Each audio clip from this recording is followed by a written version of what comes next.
bwoko bw'Imana, saints of God, abari hano abarimo dukurikira kuri televiziyo, kuri radio, kuri mudasobwa no kumbuga nkoranyambaga. To all of you who are here at the stadium, to those who are watching by Authentic Television, those who are listening to Authentic Radio, and those who are watching us through the social media platforms, all the social media platforms, YouTube, Facebook, on YouTube and Facebook, Twitter, on Twitter and others. Mwese aho muri turabasuhuza mu izina rya Yesu. Wherever you are, we bring you greetings in the name of Jesus. Bongeye kandi kwinjira mu bihe byiza by'iminsi 8. We have entered another wonderful season of 8 days. Uhereye umunsi kuzageza ku cyumweru kindi. From today to next Sunday. Uyu ni umwaka w'ibihumbi 2018. This is the year 2018. Tugize imyaka 19 dukora Africa Haguruka. We have been running the conference Africa Haguruka for the 19 years. Africa Haguruka. Africa Haguruka or Africa Rise. Ni igiterane cyangwa se n'ihuriro ry'abantu batekerereza hamwe cyangwa se bakorera hamwe kuzuza umugambi w'Imana kucyo yavuze muri Africa. Is a gathering, it is a forum of people who gather together to think together, to hear what God and to see what God spoke about Africa coming to pass. Uhereye mu myaka ya za 90 from the 90s, from the middle 90s, amaso y'Imana yatangiye kureba cyane kuri Africa. The eyes of God have been focused on Africa. Icyo gihe hatangiye kuba changement zikomeye, shift ikomeye muri Africa. And big changes and shifts started happening in Africa. Muri politike icyo gihe nicyo gihe Africa du Sud yatangiye kuva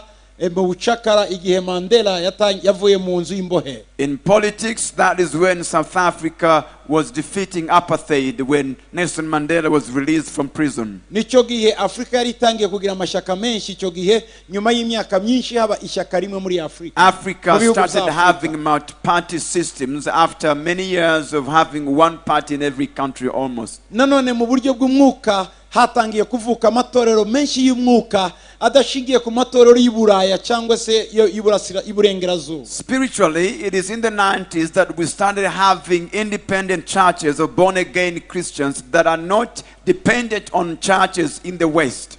Icyo gihe hagiye habyuka amatorero menshi bavuga mu ndimi kandi bakora cyane. Many churches were birthed where people spoke in tongues and ministered to the Lord and worked very hard. Nanone icyo gihe Afrika yatangiye kugaragara nk'igihugu gikeneye ubwacyo kwishakira ibisubizo byacyo kuruta gushakira ibisubizo hanze. It is around that time again that Africa started looking within herself to find solutions to her own problems instead of going abroad to get solutions. Mu mwaka wa 1999 twinjira mu mwaka wa 2000 rero nicyo gihe twatangije igiterane Africa Haguruka. In late 1999, that is when we launched Africa Rise Conference. Mu 2000 and in 2000 twari tubanjiwe n'igiterane cyabaye muri 1999 cyitwaga ngo gukiza igihugu cyacu.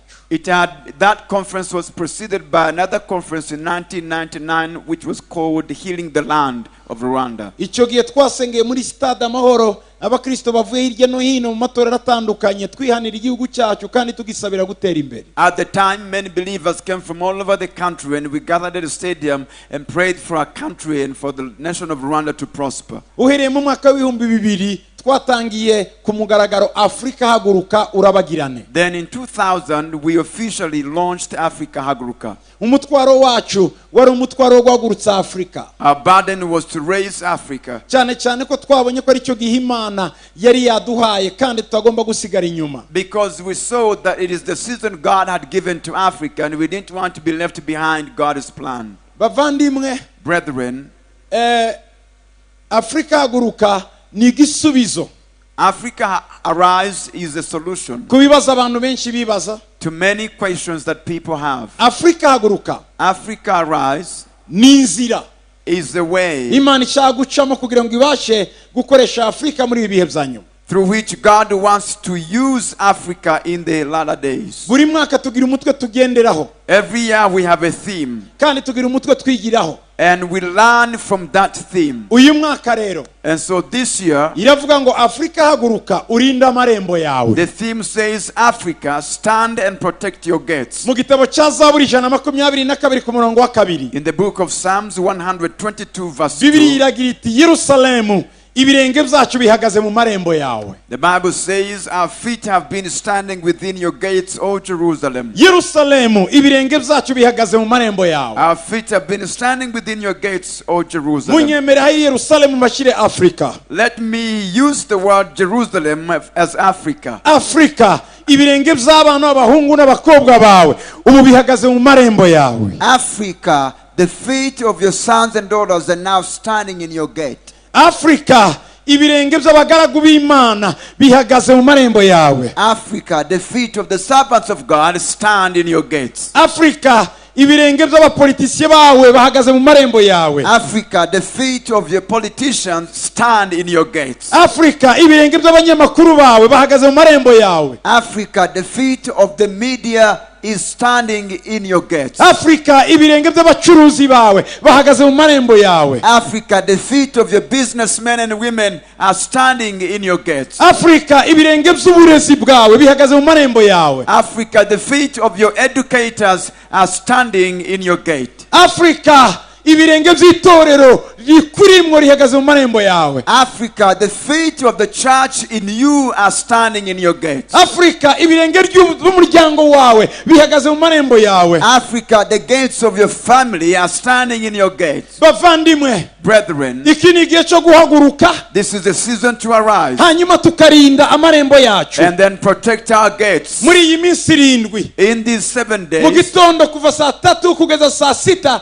tuzaba turi kuri Zion Temple abantu basenga bigishwa bari mu bubyutse. in the morning from 9 to 12 p.m. we have a revival meeting at the church at Zion Temple headquarters in Gatenga. Nanone People be ka- having praying and the revival will be going on. Tuzaba dufite abantu badusengesha batubwiriza hariya kuri Zion Temple mu Gatenga saa 3 kugeza saa 6 mu gitondo. We'll be also having people leading us in a time of prayer and intercession right there at church from Now- 9 to 12. Naho hano kuri Eto But here at the stadium, tuzaba dufite abantu biga mu misozi 7. we'll be having a summit on the 7 mountains of influence. Hazaba hari inyigisho z'abayobozi. There will be teachings for leaders, Hazaba hari inyigisho z'imiryango. teachings for politicians or those in government, and teachings for Hazaba those hari in family, inyigisho z'uburezi. teachings about education. Hazaba hari inyigisho There will z'ubucuruzi. be teachings about business. Ku musozi wa media There will be teachings w'itangazamakuru. about the media. Ku musozi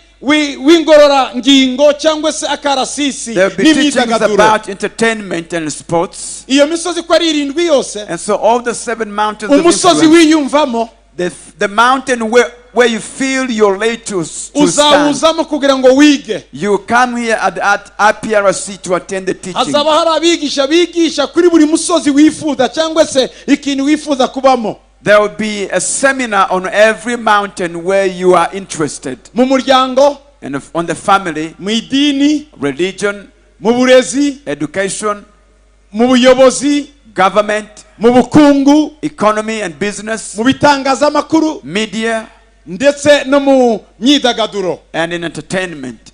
Bizaba bibera hano kuri Eto. The seminars will be going on at IPRC here. Ni ukugira ngo tubashe guhagurutsa abakobwa n'abahungu The purpose is to raise sons and daughters babashe guhagarara kuri iyo misozi 7. who can stand on those 7 mountains. Iri jambo turimo tugenderamo And our guiding verse, rivuga ngo Afrika ibirenge byacu bihagaze mu marembo yawe, which says, Africa, our feet stand within your gates. tugomba gusobanukirwa ko guhaguruka no kurinda amarembo y'umugabane wacu wa Afrika niyo ntego yacu nyamukuru. We must understand our aim is to arise and protect the gates of our continent, Africa.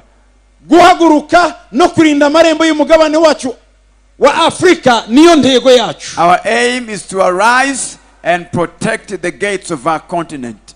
ibi biri mu nshingano dufite. This is our responsibility. This is our Zaburi mandate. ijana makumyabiri na karindwi Psalm 127, umurongo wa 4 n'uwa 5. verse 4 to 5. Bibiliya iravuga ngo nguko imyambi yo mu ntoki z'intwari iri niko abana bo mu busore bamera. Hahirwa ufite ikirimba kibuzuye, abameze batyo ntibazakorwa n'isoni uko bazavuganira n'abanzi babo mu marembo. The Bible says, like arrows in the hand of a warrior, so are the children of one's youth. Happy is the man who has his quiver full of them. They shall not be ashamed, but shall speak with their enemies in the gate. Afrika ifite abahungu n'abakobwa. Africa has sons and daughters. Afrika niwo mugabane wa mbere. Africa is the first continent. Niwo mugabane wa mbere. It is the leading continent Ufite urubyiruko rwinshi ku isi. with the youth in the whole world. 50% y'urubyiruko rw'isi ruri muri Afrika. More than 50% of the youth are in Africa. Afrika Africa ifite urubyiruko has a young generation. ngo abana bo mu busore,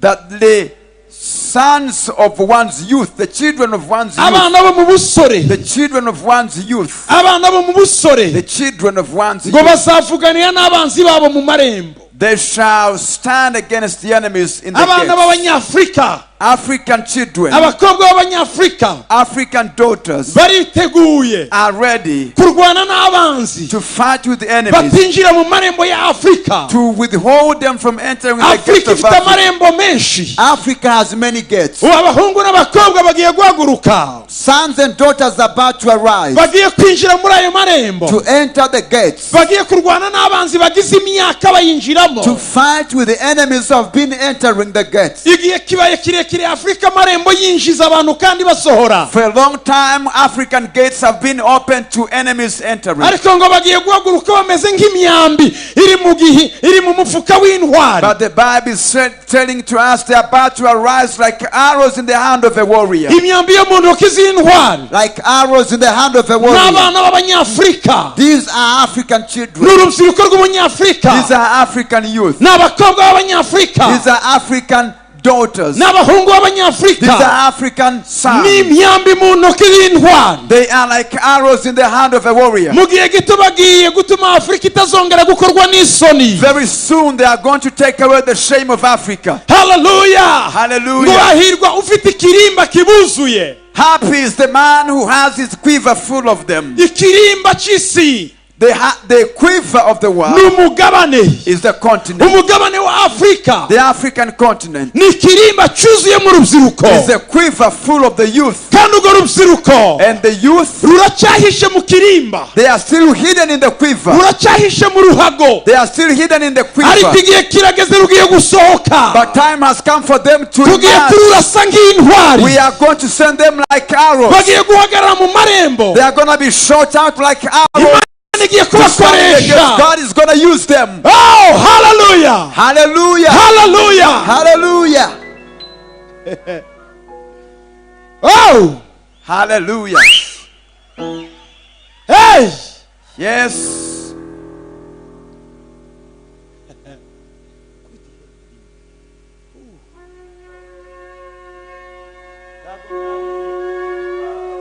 thank you.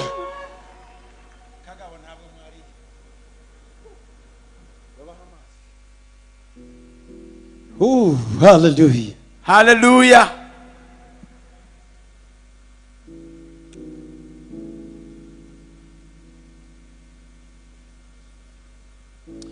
Bibiliya yavuze ngo bazahagarara mu marembo. The Bible says they shall stand in the gate. Ndagira ngo mbabwire ijambo ry'ingenzi hano tugiye kuganira. I want to tell you the key word that we want to talk about Ni here ijambo ibirenge. Is the word the feet. Ibirenge. The feet. Les pieds. the feet. Ngo ibirenge byacu bizahagarara mu marembo yawe. Our feet shall stand within your gates. Ndaganira namwe ku birenge muri uyu mugoroba. I want to talk to you about the feet tonight. Murasobanukirwa intege nke ziri mu birenge n'imbaraga ziri mu birenge. Ibirenge nibihagarara mu marembo, Afrika izabohoka. You will understand the weaknesses in the feet and the strength in the feet. When the feet stand within the gates, Africa shall be liberated. Ndaza kubabwira I'll talk to you imbaraga zirwanya ibirenge. about the power that fights against the feet. Hari ibirenge z'abantu barinze umugabane wa Afrika. There are feet of the watchmen of Africa. Afrika ifite abarinzi. Africa has got Buri watchmen. gihugu cyose kigira abarinzi. Every nation has watchmen. Ahari irembo ryose hari abarinzi. Wherever you have a gate, you have guards. Kuri aeroport haba immigration. At the airport, you have the immigration people. Ntiwakwinjira ngo usohoke utavuganye n'abo You barinzi. cannot enter any country without the approval of the immigration people. Mu bipangu by'abantu habamwe abarinzi. At the gates of every home, you have a guard system. Ku mafrontiere ku mipaka y'ibihugu haba abarinzi. At every national borders, you have guards. Bibiri ikoresha ijambo guhagarara ku irembo ikoresheje ibirenge. The Bible is using the word standing within the gates by using the feet. Umurinzi ntiyabaho adafite ibirenge. A watchman cannot exist without feet. Ibirenge ni ngombwa. The feet are very important. Birahagarara. They stand. Hashize umwaka nari mu Bugiriki. About a year ago, I was in Greece. Nari mu mujyi wa Atene. I was in Athens, the Nari city of nagiye Athens. kureba Aeropage aho Paul yavugiye ubutumwa. Umugabo witwa Dionysus na Damari barakizwa. I had gone to visit Areopagus where the apostle Paul preached the gospel, and a man called Dionysius and his wife got saved. None undi mu mujyi rwagati muri Atene. The Areopagus is right in the middle of the city of Athens, Ku nzu yabo y'inteko next to the parliament. hari abarinzi bahagaze b'abasirikare b'Abagiriki. There are Greek guards guarding the parliament. Umwanya wo gukuranwa wari ugeze. The time for shifting the guards had come. Hari ikintu nabonye cyantangaje. I saw something that amazed me. Abo bagabo basaga bose kimwe. Those guards looked similar. Bari bambaye bimwe. They were dressed similar. Bakoraga They kimwe. did similar. Bagendaga They kimwe. walked similar. Noneho Then umwe akaviriya one guard would come. baza barengeje ukuguru They would come marching bakoresha ibirenge using their feet. bagahinduranwa n'abandi. And then the guards would replace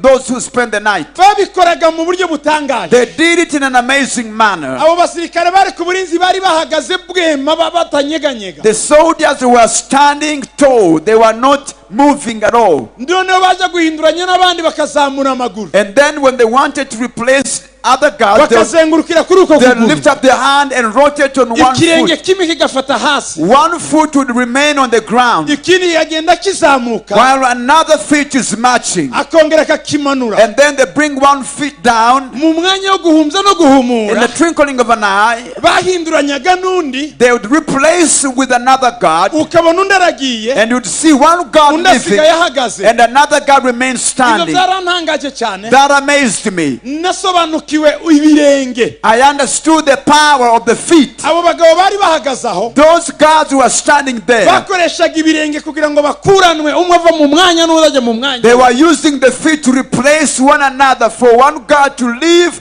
and another guard to come in. Ikirenge kirwaye If the foot is sick, uwo murinzi ntashobora gukoraho. the guard cannot serve. Ariko yabashije kuhakora kuko yari afite ikirenge But the kizima. guards were able to serve because their feet were okay. Rero ibirenge bya Afrika, And so the feet of Africa, ibirenge by'abahungu n'abakobwa the b'abanyafrika, feet of sons and daughters of Africa, ibirenge by'abakobwa n'abahungu the b'abanyafrika feet of sons and daughters of Africa birarwaye. are sick. Hari imyuka yabiteye. There are spirits that have attacked the feet. Ndaza kubabwira iyo myuka itandatu I'll talk about the 6 spirits yateye ibirenge by'abanyafrika that have infected the feet of Africans, bituma badahagarara mu marembo yabo. which causes them not to stand within their gates. Hanyuma nongera kubabwira inzira enye And then I'll tell you 4 ways zituma ibirenge bikira tukongera guhagararira umugabane wacu that neza. can bring about healing of our feet so we can stand within our gates. Abanyumva kuri radiyo, Those of you who are listening to the abanyumva kuri radio, televiziyo,